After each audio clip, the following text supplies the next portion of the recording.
2026 T20 world കപ്പിൽ ഇന്ത്യയുടെ വജ്രായുധമാണ് opener Abhishek Sharma. ടൂർണമെന്റിലെ ആദ്യ മത്സരത്തിൽ ഗോൾഡൻ ഡെക്കായി പവലിയനിലേക്ക് മടങ്ങിയെങ്കിലും താരത്തിന്റെ ഗംഭീര തിരിച്ചുവരവ് അടുത്ത മത്സരത്തിൽ ഉണ്ടാകുമെന്ന് ഏവർക്കും ഉറപ്പായിരുന്നു. എന്നാൽ ഈ പ്രതീക്ഷകൾ ഇപ്പോൾ മങ്ങിയിരിക്കുകയാണ്. അസുഖത്തെ തുടർന്ന് നിലവിൽ വിശ്രമത്തിലാണ് ഇന്ത്യയുടെ വജ്രായുധമായ അഭിഷേക് ശർമ്മ. പരിശീലന സെക്ഷനിൽ പോലും താരത്തെ കാണാൻ സാധിക്കുന്നില്ല. ഇന്ത്യയുടെ രണ്ടാം മത്സരം കുഞ്ഞൻ ടീമായ നമീബിയയോടാണ്. ഈ മത്സരത്തിൽ താരം ഉണ്ടാകില്ലെന്നും പകരം സഞ്ജു സാംസൺ ആയിരിക്കും ഓപ്പണർ ആകുക എന്നുമാണ് റിപ്പോർട്ടുകൾ. എന്നാൽ ഇപ്പോൾ ആരാധകരെ ആശങ്കപ്പെടുത്തുന്നത് മറ്റൊരു റിപ്പോർട്ടാണ്. വാഷിംഗ്ടൺ സുന്ദർ പരിശീലന സെക്ഷനിൽ സജീവമായി ഉണ്ടെന്നും അഭിഷേക് ശർമ്മയുടെ ആരോഗ്യനില പൂർണ്ണമായി മെച്ചപ്പെട്ടിട്ടില്ല എന്നുമാണ് അസിസ്റ്റന്റ് കോച്ച് റയാൻ ടെൻ ഡോഷെറ്റ് അറിയിച്ചത്. കോച്ച് നൽകിയ ഈ അപ്ഡേറ്റ് ആണ് ആരാധകരെ ഇപ്പോൾ ആശങ്കയിലാക്കിയിരിക്കുന്നത്. നമീബിയയുമായുള്ള മത്സരത്തിൽ താരത്തിന്റെ അഭാവം ടീമിനെ വലിയ രീതിയിൽ ബാധിച്ചേക്കില്ല. എന്നാൽ അതിനുശേഷം നടക്കാനിരിക്കുന്ന ഇന്ത്യ-പാകിസ്ഥാൻ മത്സരത്തിൽ അഭിഷേക് ഉണ്ടാകേണ്ടത് അനിവാര്യമാണ്. അഭിഷേകിന്റെ ആക്രമിച്ചുള്ള പോരാട്ടം ഇന്ത്യയുടെ സ്കോർ ഉയർത്താൻ ഏറെ ഗുണം ചെയ്യും.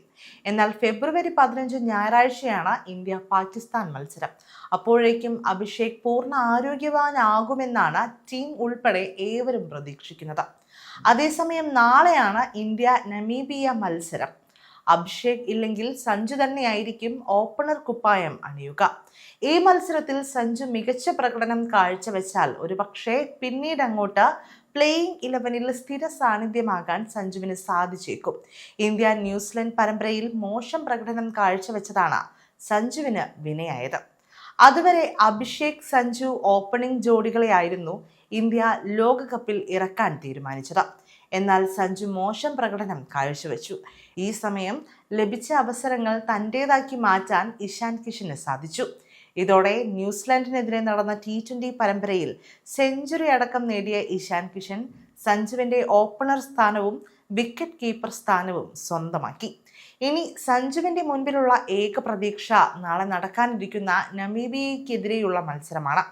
ഈ മത്സരത്തിൽ ഏവരെയും ഞെട്ടിക്കുന്ന പ്രകടനം കാഴ്ചവെച്ചാൽ ഒരുപക്ഷെ വരും മത്സരങ്ങളിൽ പ്ലേയിങ് 11-ൽ ഇടം പിടിക്കാൻ സഞ്ജുവിന് സാധിച്ചേക്കും.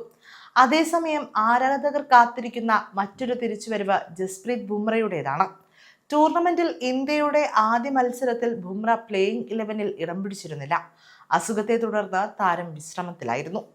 നമീബിയയുമായുള്ള മത്സരത്തിൽ താരം ഉണ്ടാകും എന്ന് തന്നെയാണ് ലഭിക്കുന്ന വിവരം.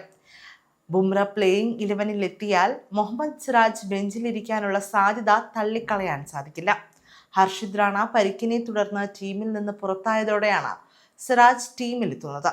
അസുഖത്തെ തുടർന്ന് ബുംറയ്ക്ക് ആദ്യ മത്സരം നഷ്ടമാവുകയും ഈ സാഹചര്യത്തിൽ സിറാജ് പ്ലേയിങ് 11-ൽ ഇടം പിടിക്കുകയും ചെയ്തു.